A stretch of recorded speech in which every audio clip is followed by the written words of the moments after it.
ஜனநாயகன் படப்பிடிப்பு முடிந்துள்ள நிலையில் தவிக தலைவர் விஜய் மாநில மற்றும் மாவட்ட அளவிலான கட்சி நிர்வாகிகளை தனித்தனியாக சந்தித்து ஆலோசனை செய்யவுள்ளதாக தகவல் வெளியாகியுள்ளது. இது தொடர்பான மேலும் தகவல்களை எமது செய்தியாளர் மகேந்திரன் வழங்க கேட்போம். மகேந்திரன், விரிவான தகவல்களை பகிர்ந்துக்கங்க. தமிழக வெற்றிக் கழக தலைவர் விஜய் தான் நடித்து வந்த இறுதி படமான ஜனநாயகன் படத்தின் படப்பிடிப்பானது நிறைவடைந்திருக்கிறது. இந்நிலையில் தேர்தல் நெருங்கி வருவதால் தீவிர அரசியலில் இனி ஈடுபட முடிவு செய்திருப்பதாக தகவல் வெளியாக இருக்கிறது. குறிப்பாக விரைவில் மாவட்ட செயலாளர்களை தனித்தனியாக சந்தித்து மாவட்ட அளவில் கட்சியின் நிலை, ஒவ்வொரு மாவட்டங்களில் உள்ள பிரச்சனைகள் குறித்து நிர்வாகிகளிடம் கேட்டறிய திட்டமிட்டுள்ளதாக தகவல் வெளியாகி இருக்கிறது. மேலும் கட்சியின் கட்டமைப்பு குறித்து முழுமையான ஆய்வுக் கூட்டங்களை வரும் 2 வாரங்களில் நடத்தி முடிக்கவும் மாவட்ட நிர்வாகிகள் மற்றும் மாநில அளவிலான அணி நிர்வாகிகளை சந்தித்து பேச உள்ளதாகவும் சொல்லப்படுகிறது. தமிழக வெற்றி கழகத்தில் 19 அணிகள் உருவாக்கப்பட்டிருக்கிறது. இந்த 19 அணிகளுக்கும் இன்னும் மாநில அளவிலான பொறுப்பாளர்கள் நியமிக்கப்படாமல் இருக்கிறார்கள். அவர்களோட நியமனமும் விரைவில் நடைபெறும் என்று சொல்லப்பட்டிருக்கிறது.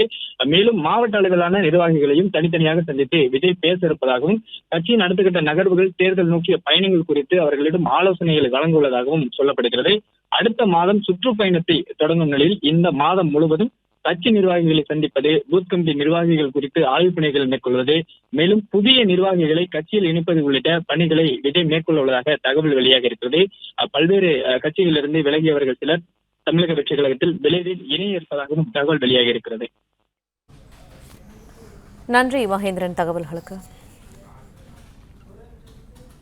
பிளே ஸ்டோர் மற்றும் ஆப் ஸ்டோரில் இருந்து பாலிமர் செயலியை QR கோடு மூலம் பதிவிறக்கம் செய்யுங்கள்.